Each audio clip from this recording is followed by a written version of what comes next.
ফজরের নামাজ আমাদের জীবনে এত গুরুত্বপূর্ণ। হাদিস শরীফের মধ্যে আসছে, যে ব্যক্তি ফজরের নামাজ আদায় করলো, যে ব্যক্তি ফজরের নামাজ জামাতে শহীদ আদায় করলো, ওই ব্যক্তি আল্লাহর নিরাপত্তায় চলে গেল।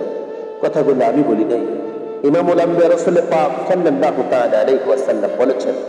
আমরা যদি বুখারী শরীফের 657 নম্বর হাদিসের আলোচনা শুনি, ইমামুল আম্বিয়া রাসূল পাক সাল্লাল্লাহু তাআলা আলাইহি ওয়াসাল্লাম ফরমান, যে ব্যক্তি ফজরের নামাজ জামাতে শহীদ আদায় করলো, ওই ব্যক্তি আল্লাহর হেফাজতে চলে গেল, আল্লাহর অধীনে চলে গেল, আল্লাহর নিরাপত্তায় চলে গেল। সুবহানাল্লাহ, সুবহানাল্লাহ, সুবহানাল্লাহ।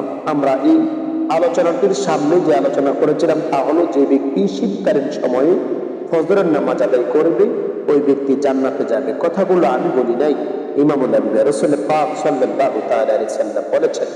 আমরা ফজরের নামাজ আদায় করার চেষ্টা করব। ফজরের নামাজ আমাদের জীবনে অত্যন্ত গুরুত্বপূর্ণ। আল্লাহ পাক রব্বুল আলামিন আপনাকে আমাকে ফজরের নামাজ সহ 5 ওয়াক্ত নামাজ জামাতে শহীদ করার তৌফিক দান করুন। সকলে বলে আমিন। আসসালাম।